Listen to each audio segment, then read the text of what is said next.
ಕರ್ನಾಟಕ ರಕ್ಷಣಾ ವೇದಿಕೆ ಗದಗ್ ಜಿಲ್ಲಾ ಘಟಕದ ವತಿಯಿಂದ ವೀರೇಶ್ವರ ಪುಣ್ಯಶ್ರಮ ಗದಗ್ ಪೀಠಾಧ್ಯಕ್ಷರಾದ ಪರಮಪೂಜ್ಯ ಶ್ರೀ ಕಲ್ಲಯ್ಯ ಅಜ್ಜನವರಿಗೆ ಜಾತ್ರಾ ಮಹೋತ್ಸವ ಹಾಗೂ ನಿಮ್ಮ ವಿರುದ್ಧ ಪಿತ್ತೂರಿ ಮಾಡಿದ ವ್ಯಕ್ತಿಗಳಿಗೆ ಕಾಲವೇ ತಕ್ಕ ಉತ್ತರ ನೀಡುತ್ತದೆ. ನೀವು ಹೆದರಬೇಡಿ. ನಿಮ್ಮ ಹಿಂದೆ ಕರ್ನಾಟಕ ರಕ್ಷಣಾ ವೇದಿಕೆ ಗದಗ್ ಜಿಲ್ಲಾ ಘಟಕ ಯಾವಾಗಲೂ ಇರುತ್ತದೆ. ನಾವೆಲ್ಲ ನಿಂತು ಜಾತ್ರೆಯನ್ನು ಸಂತೋಷ ಸಡಗರದಿಂದ ಸಂಭ್ರಮದಿಂದ ರಥವನ್ನು ಎಳೆಯೋಣ ಎಂದು ಧೈರ್ಯದ ಮಾತುಗಳನ್ನು ಹೇಳಿ ಮಠದ ಬೆಂಬಲಕ್ಕೆ ನಾವು ಸದಾ ಇರುತ್ತೇವೆ ಎಂದು ಸನ್ಮಾನಿಸಿ ಅಜ್ಜನವರ ಆಶೀರ್ವಾದ ಪಡೆಯಲಾಯಿತು. ಗದಗ ಜಿಲ್ಲೆ ಜಿಲ್ಲಾಧ್ಯಕ್ಷರು ಹನುಮಂತ ಚಬ್ಬಿಗೇರಿ, ಕಾರ್ಮಿಕ ಘಟಕ ಜಿಲ್ಲಾಧ್ಯಕ್ಷರು ತೌಸೀಫ್ ಢಾಲಯತ ಉಪಸ್ಥಿತರಿದ್ದರು.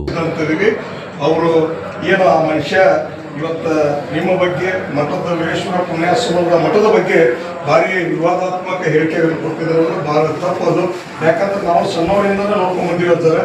ಯಾರಾದ್ರೂ ಒಂದು ಟೋಬ್ಲೆಟ್ ಗಡಿಯಾರ ಕೊಟ್ಟರೆ ಅವ್ರ ಹೆಸರಾಗಿ ಕೊಡ್ತಾರೆ. ಅದು ನಿನ್ನೆ ದಿವಸ ನಮ್ಮ ಅರವತ್ತವರಕ್ಕೆ ಗದಗ ನರೇಗಾ ಗ್ರಾಮದೊಳಗೆ ಕೊಟ್ಲಾಪುರದೊಳಗೆ ಇವತ್ತು ಮೊಹರಂ ಹಬ್ಬದ ಅಂಗವಾಗಿ ಒಂದು ಗೋಳು ಕೊಡಿಸ್ಯಾಗಿರ್ತಾರೆ. ಅದು ಐನೇರು ಕೊಡಿಸ್ಯಾರ. ಅದು ಮಸೂದಿ ಕೊಡಿಸ್ಯಾರಿ. ಮತ್ತು ಅವ್ರು ಕೊಡಿಸೋದ್ರಿಂದ ಅದು ಮಸೂದಿ ಹೋಗಿ ಮಠ ಆಗಕ್ಕೆ ಆಗೋದಿಲ್ಲ. ಅವ್ರಿಗೇನೋ ಹೌದು ರೀ, ಅದೇ ರೀ. ಇದು ಭಾವೈಕ್ಯತೆ ಮಠ. ಇಲ್ಲಿ ಜಾತಿ ರೀ, ಸಾವಿರಾರು ಜನ ಬಂದು ಇವತ್ತು ಅನ್ನ ಪ್ರಸಾದವನ್ನು ಮಾಡ್ಕೊಂಡಿರ್ತಾರೆ. ಇದಕ್ಕೆ ಯಾವುದೇ ರೀತಿಯಿಂದ ಜಾತಿ ಧರ್ಮ ಅಂತಕ್ಕಂಥದ್ದು ಇಲ್ಲ. ಇದ್ದಾರೆ ನೀವು ಮಾಡ್ತಕ್ಕಂಥ ಕಾರ್ಯ, ನೀವು ಮಾಡ್ತಕ್ಕಂಥ ಕೆಲಸ ಒಳ್ಳೆಯ ರೀತಿ ನಮ್ಮೆಲ್ಲರಿಗೂ ಆಶೀರ್ವಾದ ಸದಾ ಇರಲಿ. ನೀವು ಯಾವುದೇ ಪರಿಸ್ಥಿತಿಗೆ ಯಾವುದೇ ಹೆದರಬೇಡಿ. ರಾಜು ಖಾನಾಪುರ ಅಂದ್ರೆ ಅಂಥವ್ರು 10 ಜನ ಬಂದ್ರೆ ನಾವು ಎದುಸಾಕ್ಷಿದ್ದೀವಿ.